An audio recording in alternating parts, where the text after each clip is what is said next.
Hello friends, welcome to the Zorawar classes. और आप सबका फिर से आज स्वागत है। आज हम अपनी सीरीज को कंप्लीट कर रहे हैं जिसमें यूनिट और फार्मूला को मैंने आपको बताने के लिए कहा था। तो यूनिट्स को हमने पिछली वीडियोज में पढ़ लिया था और आज हम फार्मूले की वीडियोज को पढ़ेंगे जिसमें हम लोग काफी अच्छे से देखेंगे कि जो जो फिजिक्स के पूरे, जैसा कि मैंने आप सबको बता दूं, अगर आप लोग पहली बार जुड़ रहे हो तो मैंने फिजिक्स का पूरा टॉपिक कंप्लीट करा दिया है और उस टॉपिक में जितने भी चीजें थी, कंटेंट से लेके फार्मूला एंड क्वेश्चन आंसर, सारी चीजें मैं करा दिया हूँ। बस मैं रिवाइज करा रहा हूँ कि अब एग्जाम में आपसे गलतियां ना हो अगर फिजिक्स से कोई भी क्वेश्चन आए। और उसके पहले जो पहली बार हमारे इस ग्रुप से या इस वीडियो से जुड़ रहे हैं उन लोगों को एक व्हाट्सएप नंबर दिया गया है यहाँ पे 8638008832। इस पे वो अपना नाम और पोस्ट, जिस भी पोस्ट के लिए प्रिपरेशन कर रहे हैं, या पीआरटी के लिए, केबीएस पीआरटी के लिए या केबीएस टीजीटी के लिए, वो अपना नाम और पोस्ट लिख करके इस व्हाट्सएप नंबर पे सेंड कर दें, जिससे उनको एक व्हाट्सएप के ब्रॉडकास्ट ग्रुप से जोड़ दिया जाएगा और उन्हें टाइम टू टाइम नोटिफिकेशंस मिलती रहेंगी रिलेटेड टू केबीएस रिक्रूटमेंट। जितनी भी चीजें हैं सब कुछ आपको मिलता रहेगा। ठीक है, तो स्टार्ट करते हैं।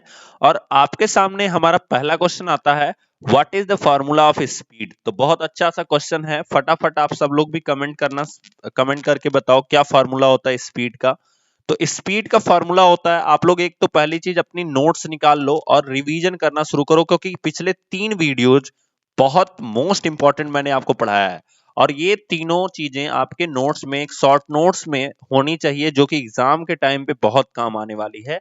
ठीक है, तो आप ये सोचो कि आपका अभी नोटिफिकेशन तक नहीं आया और मैं ये सारी चीजें करवाना शुरू कर दिया हूं, इसीलिए क्योंकि अब फिजिक्स में जब छोड़ दूंगा एक बार तो मैं फिजिक्स उठाऊंगा नहीं, फिर ये एग्जाम के टाइम पे ही चलेगी। ठीक है, इसीलिए मैं इसको पूरा कंप्लीट करा रहा हूं। एंड केमिस्ट्री हम स्टार्ट कर देंगे, केमिस्ट्री फिर उसके बाद कंप्लीट करेंगे, फिर हम बायोलॉजी अपनी कंप्लीट करेंगे। ठीक है, तो हम देखते हैं स्पीड का क्या फॉर्मूला होता है।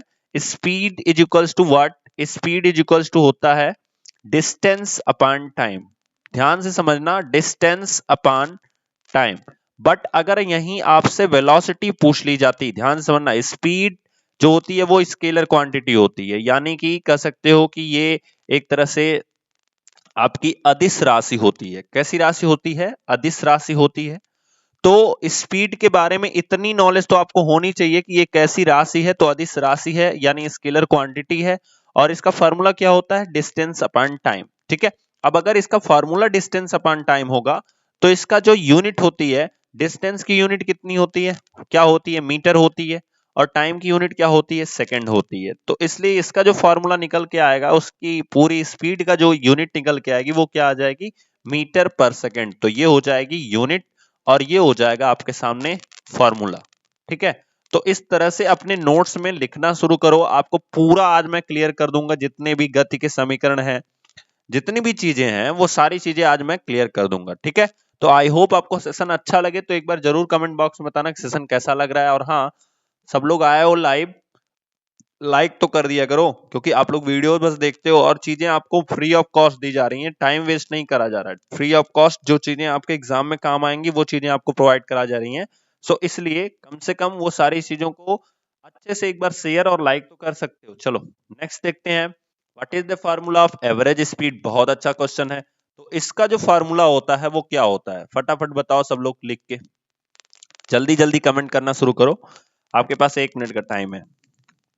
ठीक है, तो फॉर्मूला ऑफ एवरेज स्पीड, अभी हम इसके बारे में भी पढ़ेंगे कि एवरेज वेलोसिटी और एवरेज स्पीड क्या होती है। तो पहली चीज, फॉर्मूला ऑफ एवरेज स्पीड को आप एक तरह से कह सकते हो कि एवरेज स्पीड का जो फॉर्मूला होगा वो होता है total distance, total distance upon total time. ठीक है, अब देखो इसको समझ लो कि क्या होती है ये चीजें, मैं उसको समझा देता हूं। मान लो एक ऑब्जेक्ट है जो पॉइंट ए पर है। ठीक है, एक ऑब्जेक्ट है जो पॉइंट ए पर है, यहां से मूव करना शुरू किया और वो आगे पॉइंट बी तक गया। ठीक है, अब फिर बी से आगे बढ़ गया सी तक। तो इसने टोटल डिस्टेंस कितनी की? मान लो इसके बीच में 5 किलोमीटर की दूरी चला, 5 किलोमीटर, यहाँ पे 2 किलोमीटर। तो ये टोटल डिस्टेंस होगी इसकी। ध्यान से समझना, मैं फिर से बता रहा हूं, ये टोटल डिस्टेंस होगी पॉइंट सी तक चलने में। ए से बी, बी से सी, ये टोटल डिस्टेंस कितनी हो गई? 7 किलोमीटर। और अगर इसको चलने में उसको कितना लगा हो, 7 घंटे लगे हो, तो टोटल टाइम उसका हो गया 7 घंटे, ठीक है। लेकिन अगर यहीं पे आपसे डिस्प्लेसमेंट पूछ लिया जाता तो आपको ए से डायरेक्ट सी पे आना होता, यानी ये जो लेंथ है ये हमारी डिस्प्लेसमेंट हो जाती, ये हमारी क्या हो जाती, डिस्प्लेसमेंट हो जाती। और ये जो टोटल लेंथ थी from A to B, B to C, इसे हम बोलते हैं टोटल डिस्टेंस। तो ध्यान से समझना इन दोनों में अंतर। डिस्प्लेसमेंट होता है एक इनिशियल पॉइंट से लेके और लास्ट पॉइंट के बीच की जो सबसे शॉर्टेस्ट लेंथ होती है, शॉर्टेस्ट डिस्टेंस होती है, उसी को हम क्या बोलते हैं, डिस्प्लेसमेंट बोलते हैं। जैसा कि मैंने आपको बताया सबसे शॉर्टेस्ट लेंथ। तो आपसे एग्जाम में कभी ये भी पूछ सकता है कि जो सबसे शॉर्टेस्ट लेंथ होती है इसको क्या कहा जाता है, तो इसको कहा जाता है डिस्प्लेसमेंट। याद रखिएगा, from initial point two last point जो सबसे शॉर्टेस्ट लेंथ होती है उसी को डिस्प्लेसमेंट कहा जाता है, ठीक है। और चूंकि ये एक फिक्स डायरेक्शन में चलेगी, इसीलिए ये जो क्वांटिटी होती है ये वेक्टर क्वांटिटी हो जाती है। क्या हो जाती है, वेक्टर क्वांटिटी हो जाती है, यानी इसको हम क्या कहते हैं, सदिश राशि। इसको सदिश राशि कहते हैं। क्लियर हुआ?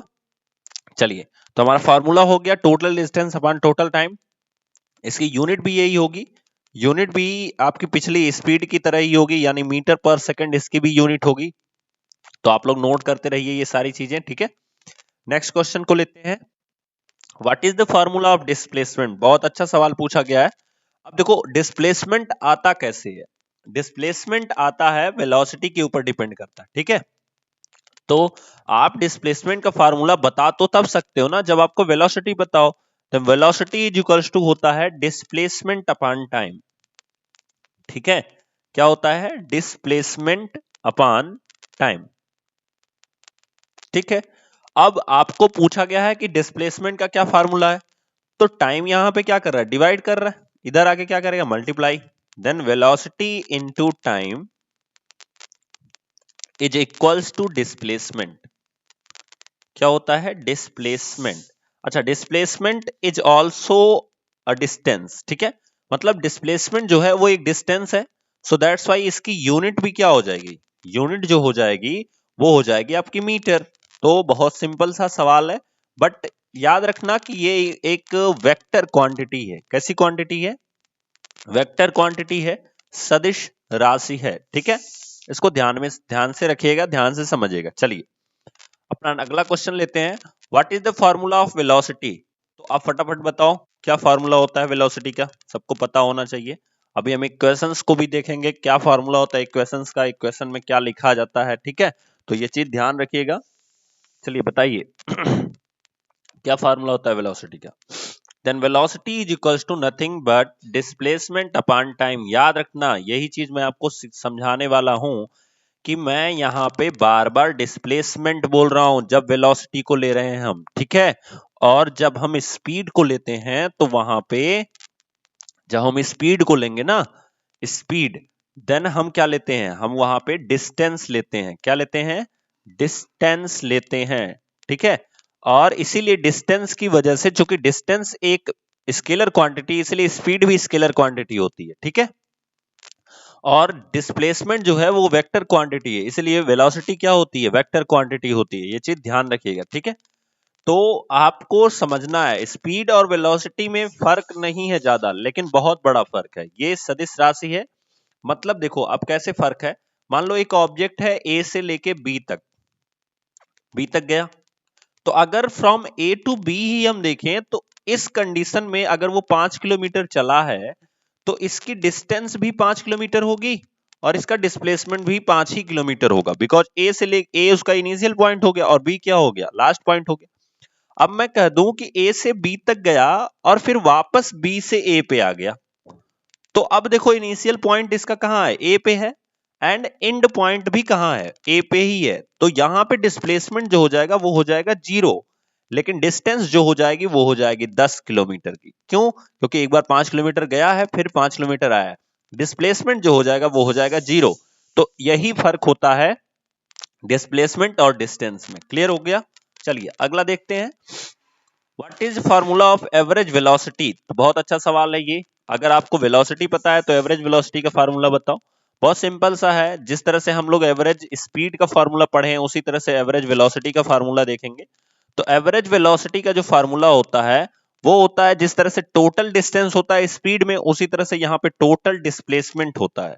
टोटल डिस्प्लेसमेंट होता है, ठीक है, टोटल डिस्प्लेसमेंट अपान टोटल टाइम। इसके ऑप्शंस को लिखना थोड़ा सा टफ हो रहा था, इसलिए मैंने इस तरह से लिखने के लिए सोच लिया, ठीक है। हाँ, इसकी जो यूनिट होगी वो भी ऐसे ही होगी, मीटर पर सेकंड। क्योंकि इस वेलोसिटी है तो इसकी भी यूनिट क्या हो जाएगी, मीटर पर सेकंड।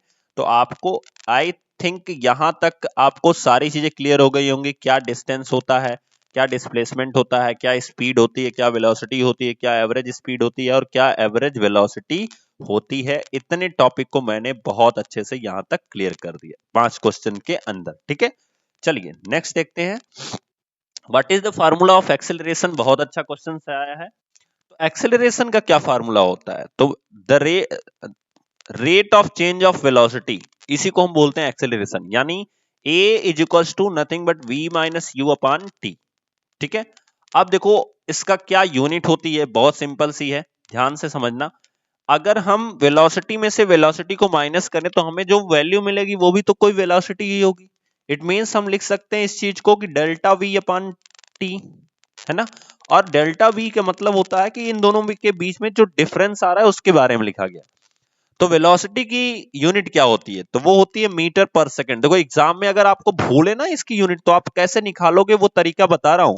वेलोसिटी की यूनिट क्या होगी, मीटर पर सेकंड, डिवाइडेड बाई टी की यूनिट क्या होती है, सेकंड।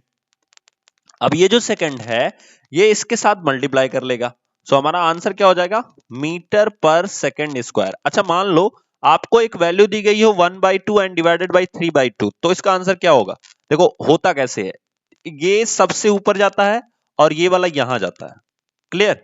ये वाला सबसे ऊपर, जो सबसे नीचे रहेगा वो सबसे ऊपर, और जो यहां रहेगा वो यहां चला जाता है। यानी आपका आंसर हो जाएगा 2 मल्टीप्लाई बाई 1 यानी 2 एंड 3 मल्टीप्लाई बाई 2 यानी 6। तो इस तरह से आपका आंसर बनेगा 1/3। समझ में आया। अच्छा मान लो अगर किसी के नीचे कुछ दिया ही नहीं हो, जैसे यहाँ पे, तो इसके नीचे कुछ नहीं दिया है तो यहाँ पे आप लगा लो एक अपने मन से। अच्छा मान लो अब फिर ऊपर वाले के नीचे कुछ नहीं दिया हो, यहाँ पे ऐसे लिखा हो, तो आप यहाँ पे अपने मन से लगा लो, कोई दिक्कत नहीं है। इसको ऊपर इसको यहाँ पे, तो इस तरह से आप कर सकते हो। इसी तरह से ये बना है, इसके नीचे कुछ नहीं था, यहाँ पे आपने एक लगा लिया, ये यहाँ पे जाएगा और ये इसके साथ मल्टीप्लाई करेगा। क्लियर हो गया। तो 1 का जब मल्टीप्लाई करेंगे यम में तो यम हो जाएगा, और यस का यस में कराएंगे तो एस स्क्वायर। तो इसका मतलब यूनिट जो हो गई वो मीटर पर सेकंड स्क्वायर हो गई। ये सब एमकेएस यूनिट्स की चीजों को मैं बता रहा हूं, ठीक है। आपको सीजीएस में चेंज करना है तो सेंटीमीटर बनाना पड़ेगा। क्लियर। तो आई होप आपको समझ में आया होगा एक्सेलरेशन क्या होता है, ठीक है। चलिए आगे देखते हैं, what is the formula of distance. तो आपको स्पीड पता होनी चाहिए, फार्मूला ऑफ डिस्टेंस आपको पता चल जाएगा। जैसे मान लीजिए अगर आपको पता है speed is equals to distance upon time, then आप क्या लिख सकते हो, distance is equals to speed into time. क्या लिख सकते हो, distance is equals to speed into time. Clear हो गया। चलिए नेक्स्ट क्वेश्चन देखते हैं, define the first law of motion. तो फर्स्ट लॉ ऑफ मोशन क्या होता है, जल्दी से बताओ, किससे रिलेट करते हो, फर्स्ट लॉ ऑफ मोशन किससे रिलेट होता है। मैं आपको ऑप्शन दे देता हूं जल्दी से। तो आपका ऑप्शन हो जाएगा कि वेलोसिटी से, सेकंड है स्पीड से, थर्ड है इनर्शिया से, ठीक है, एंड फोर्थ है डिस्प्लेसमेंट से। चलो बताओ, अब बताओ कौन सा ऑप्शन सही है। तो फर्स्ट लॉ ऑफ मोशन किससे रिप्रेजेंट करता है, जल्दी से बताओ फटाफट इन चारों ऑप्शन में से। Velocity, speed, inertia and displacement. तो आपको पता चलेगा कि first law of motion is related to inertia. Inertia किससे रिप्रेजेंट करती है, तो जड़त्व, जो हिंदी में आप पढ़ते हो ना किसी भी चीज का जो जड़त्व है, इससे क्वेश्चन भी आया था लास्ट ईयर, ठीक है, कि एक आदमी है गाड़ी में बैठा है और वो एक गेंद उछाल रहा है। तो गेंद एक समान वेग से वो गाड़ी चल भी रही है, तो गेंद कहाँ गिरेगी, आगे गिरेगी, पीछे गिरेगी, गोद में गिरेगी, ऐसे पूछा था, ठीक है। तो ये फर्स्ट लॉ ऑफ मोशन है।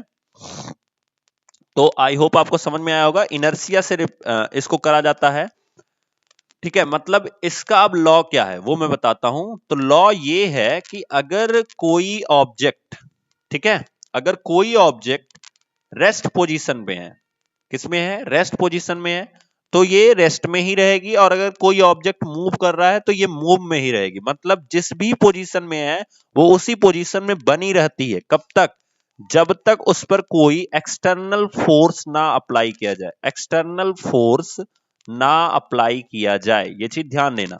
मतलब अगर कोई रेस्ट में है तो रेस्ट में बनी रहेगी, जैसे आपके सामने दीवारें हैं तो रेस्ट में बनी रहती हैं, ठीक है। जब इन पे हम एक्सटर्नल फोर्स लगाना शुरू करते हैं तो ये, जब इससे ज्यादा एक्सटर्नल फोर्स लगाएंगे तभी ये चलेगी। जैसे कोई बस खड़ी है तो खड़ी रहेगी, ठीक है। अब देखो मूव कर, अब सोचोगे सर मूव करने की क्या कंडीशन है। भैया गाड़ी अगर चल रही है ना, देखो अगर गाड़ी चल रही है तो होता क्या है कि मान लो मूव कर रही है आगे की तरफ, तो इसमें फ्रिक्शन लगता है जिसकी वजह से ये बैक रोकने की कोशिश करती है, जो फ्रिक्शन होता है, ठीक है। और इसी की वजह से वो गाड़ी रुक जाती है। तो कहने का मतलब समझ में आया कि अगर ये फ्रिक्शन नहीं होता, ये एक्सटर्नल फोर्स नहीं होता, तो ये गाड़ी हमेशा क्या करती, मूव करती। तो यही है फर्स्ट लॉ ऑफ मोशन, जो कि आपके इनर्शिया से कनेक्ट करता है, इनर्शिया से संबंध रखता है, रिलेशन रखता है, ठीक है। चलिए अगला क्वेश्चन देखते हैं। Define the second law of motion. तो सेकंड लॉ ऑफ मोशन आप सबको पता है, F is equals to M A, F is equals to M A, F is equals to, अब देखो इसकी यम क्या है, यम यहाँ पे क्या है, मास है। M is equals to mass, जिसको हिंदी में बोलते हैं द्रव्यमान। A इज इक्वल्स टू क्या बोलते हैं, एक्सेलरेशन, एक्सेलरेशन जिसको हिंदी में बोलते हैं त्वरण। क्लियर हुआ। तो लेकिन इसका जो यूनिट होती है वो क्या हो जाएगी, यूनिट आपकी हो जाएगी न्यूटन। क्या हो जाएगी, न्यूटन, या इसको इंग्लिश में न्यूटन बोलते हैं, इंग्लिश में भी हिंदी में भी, ठीक है। चलिए define the third law of motion. तो थर्ड लॉ ऑफ मोशन क्या कहता है, थर्ड लॉ ऑफ मोशन कहता है एक्शन रिएक्शन, एक्शन रिएक्शन, सीधी सीधी शब्दों में आप समझो, एक्शन एंड रिएक्शन। जैसे एग्जाम्पल में समझो, मान लो कोई इंसान है और ऐसे पानी है और पानी में नाव रखी है, ठीक है। और वो इंसान क्या कर रहा है, इस नाव पे खड़े होके ऐसे, ये इस पे खड़ा था और अपने पैर से इसको धक्का दिया, तो ये नाव पीछे जाएगी और इसको आगे ढकेलेगी, और ये कूद रहा है, यहाँ पे जमीन है, ये पानी में नाव खड़ी है, तो इसको ढकेल करके ये आगे निकलना चाह रहा है। तो ये होता है एक्शन रिएक्शन। जैसे बंदूक से गोली जब चलती है, मिर्जापुर देखे सब लोग, चलो बताओ जल्दी जल्दी। तो बंदूक से जब गोली चलती है, मेरी बंदूक देखो पता नहीं अच्छी बन रही नहीं, अच्छी नहीं बनी है, ठीक है। तो बंदूक से जब गोली चलती है तो गोली तो आगे जाती है, लेकिन इस बंदूक को क्या करती है, पीछे की तरफ ढकेलती है। तो ऐसी चीजों को हम बोलते हैं एक्शन रिएक्शन, जब दो फोर्स बट वो अपोजिट डायरेक्शन में लग रहे हो। ध्यान से सुनना, ये लॉ ये कहता है कि जब दो फोर्स अप्लाई हो रहे हो किसी एक ही चीज पे, मतलब ऑब्जेक्ट सेम है बट वो दोनों कहां लग रहे हो, अपोजिट डायरेक्शन में। जैसे ये बंदा इसको क्या कर रहा है, नाव को पीछे ढकेल रहा है, और नाव इसको कहां ढकेल रही है, आगे ढकेल रही है, और ये फोर्स कहां अप्लाई हो रहा है, इसी नाव पे अप्लाई हो रहा है। इसी तरह से बंदूक की गोली कहां निकल रही है, आगे, और बंदूक कहां जा रही है, पीछे, फोर्स कहां अप्लाई हो रहा है, बंदूक पे। तो ऑब्जेक्ट जो है वो सेम हो बट इनका डायरेक्शन जो है ना वो अलग अलग हो, तो इसे बोलते हैं एक्शन रिएक्शन, यानी थर्ड लॉ ऑफ मोशन। मतलब एक ऑब्जेक्ट पे जब दो अलग अलग डायरेक्शन पे फोर्स लगाया जाता है तो उसे हम बोलते हैं third law of motion. Clear हुआ। चलिए नेक्स्ट क्वेश्चन देखते हैं। तो आपके सामने आपका अगला क्वेश्चन आता है, what is the formula of momentum. तो आसान सा फार्मूला है मोमेंटम, जब बंदूक आपने पढ़ लिया तो मोमेंटम आपको समझ में आना चाहिए। Then P is equals to M into V. अब एम की यूनिट क्या होती है, किलोग्राम, वी की यूनिट क्या होती है, मीटर पर सेकेंड। तो आपके जो मोमेंटम का यूनिट हो गया वो हो गया KG into M upon second, ठीक है। अब इस पे एक रूल्स आता है, जैसे कंजर्वेशन ऑफ मोमेंटम जब आप पढ़ोगे तो उसमें आता है कि जैसे मान लो बंदूक चली है, तो चलने के पहले का जितना मोमेंटम होगा उसका वही चलने के बाद का भी मोमेंटम होता है, ठीक है। तो कोई भी काम जो उसके पहले का संवेग होता है वही उसके चलने के बाद का संवेग होता है, ये चीज ध्यान देना, यही कंजर्वेशन ऑफ मोमेंटम होता है। चलिए नेक्स्ट देखते हैं, what is the first equation of velocity. बहुत अच्छा क्वेश्चन है, फटाफट बताओ सब लोग, फर्स्ट इक्वेशन ऑफ वेलोसिटी क्या है।